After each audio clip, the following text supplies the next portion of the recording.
Have you ever encountered a hurdle with launching or growing your business? Listen, there are two things that run a business, the back end and your soft skills. Telling you right now, if these aren't in place, you'll lose clients and you'll lose money. You don't want that? Well, you're in the right place.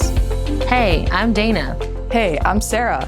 We're your hosts of the Entrepreneur Encounter, and we're going to give you a behind-the-scenes glance into our businesses, give you genuine feedback, tips and tricks, plus occasionally bring on guests that care about supporting you to grow your business organically and nurturing authentic relationships.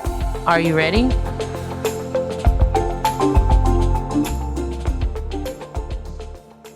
Welcome back to another episode of Entrepreneur Encounter. We are your host, Sarah. And Dana. We are excited to discuss delegating and outsourcing. Over the last month, we had talked about goal setting, planning resources, creating systems, and this all leads up to how you delegate and outsource. As a business owner, as a leader, it can be challenging to let go because we're so in it that we know the ins and outs of everything. It can be hard to let go, but can you imagine all the things that you can do when you end up delegating or outsourcing the tasks and projects? I know anyone in my close circle in our audience that's listening will know that Sarah and I are both in the business of delegating. We build relationships with small business owners, usually service-based, and have them trust us enough to delegate their tasks to us. But I often say, I need a me for me. I need someone exactly like me to have as much passion and resourcefulness into solving tasks and problems to grow my own business. And so I have a hard time delegating for that reason, because while I do love having people with different ways of thinking and brainstorming, it is hard if I'm I wouldn't have done it that way. That's not as efficient. So that's been a big hurdle for me as I've been redoing my systems and processes, which we kind of talked about in the last episode. It's an overwhelming process, but I'm making myself slow down and take more time to do a training video or find a blog, podcast resource that correlates with each task, no matter how simple it may be. Like, for instance, inbox management, inbox support, how to sort things. It sounds silly, and even to me, it sounds silly, but if I want something done a certain way, it has to be written down in an SOP. So that process needs to be documented. And then I want to have resources for someone who doesn't learn in that way. I'm going to have a video or a podcast so they have that auditory learning style. And that makes me feel more confident as I'm delegating more things out to my slowly growing team. Another thing too, because a big portion of service-based businesses are virtual, online. And with everything that's going on around the world, with everybody going virtual, working from home, you have to be very communicative. You have to do all the step-by-step, because when you're delegating or outsourcing, you want to be very specific on what you want done. Like Dana said, creating the videos and even writing it out. Because when you're virtual, it can be a little more challenging to do those things by delegating. So we spent time, hopefully between last week and this week, our audience, our listeners, took the time to map out a process. Go pull that back out. Hopefully it's not just tucked somewhere or lost in the sea of papers on your desk, and review that process list.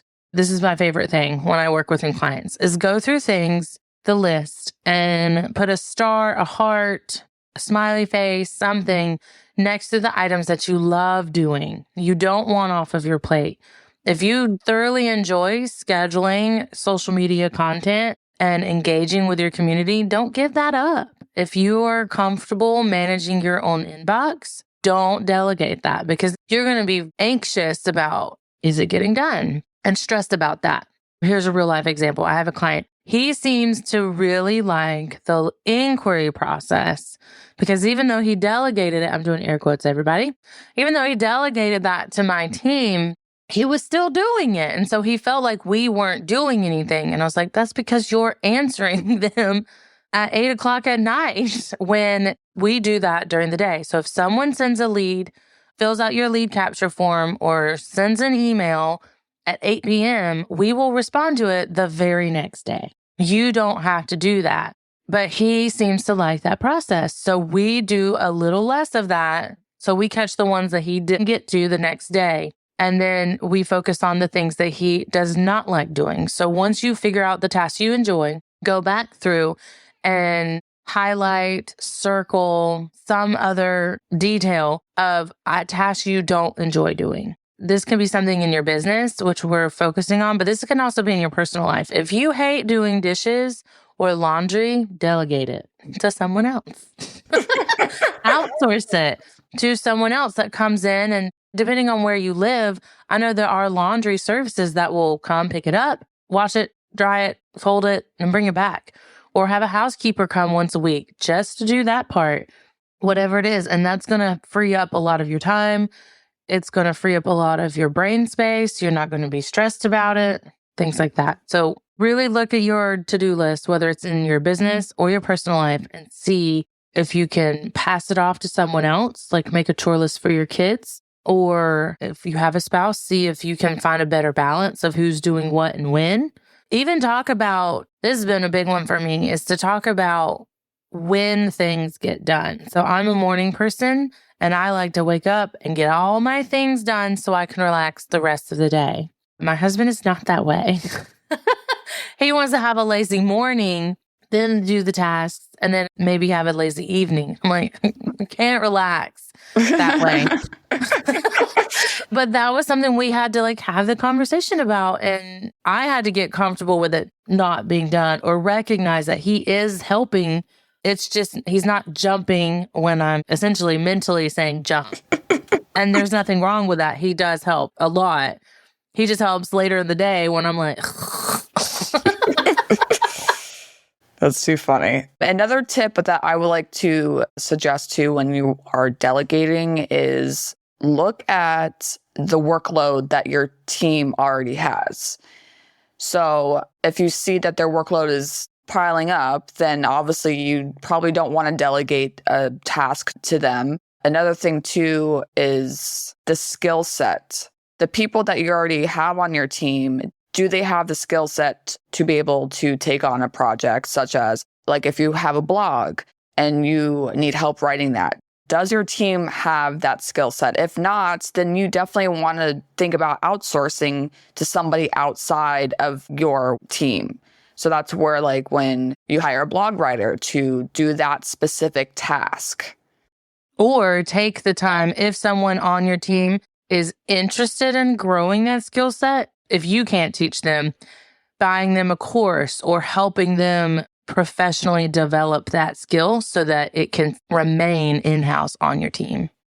Continued education, that is something that I advocate for in any type of workplace environment. It can be in your business, it can be in corporate, no matter what. So if you're not ready to outsource, then of course you want to be able to educate and set your team up for success. I feel like as entrepreneurs, we already feel like we have so much on our plates. And in the last few episodes, we kind of have to make it sound like you have to do more to create that space and have a break. And the initial setup, it does feel like more. But then when you are able and willing to remove or transfer some of your responsibilities to someone else, you're doing it with more confidence because you already mapped out how you want to operate as a business. You're taking your experiences from working in a 9-to-5 or volunteering and seeing how other organizations run and saying, I like the way Kathy did this. I hated the way my manager, John, spoke to me when I made a mistake or I was only 5 minutes late. You take those and map it out in a living document that when you're ready, it's already done. Because I promise you, as overwhelmed as it may feel right now, when you have a full client load and then you try and do this, it's going to be so much harder. Before you delegate, obviously put those systems in place. And we have discussed over the last month on the goal setting, the planning, and setting the systems up in place. So don't forget to check those episodes out as well. And those links will be in the show notes. Now, listeners, do you feel ready to delegate? And if for some reason that you don't feel ready to delegate and you're still questioning like the systems that you need to put in place, don't hesitate to reach out because we're always here to help you figure it out. So as always, the details are going to be in the show notes. That our favorite tools and systems and resources will be linked in the show notes this time because we have had a lot of content kind of thrown your way in building these. So we'll have those listed in the show notes. And feel free to check us out on LinkedIn or Facebook in our communities and ask any questions, or you can email us directly. Until next time. Thanks for tuning in to another episode. Remember, soft skills aren't just some fluffy buzzwords that get thrown around in the corporate world. They're the key to unlocking your full potential as a professional and a human being. Don't be afraid to invest in yourself and seek out opportunities to improve your soft skills. Sarah and I have a variety of workshops, online courses, and complimentary clarity calls for you to practice in real time with us. Links are always in the show notes. And be sure to join us next time for more insights, tips, and tricks to help you succeed in your entrepreneur encounter.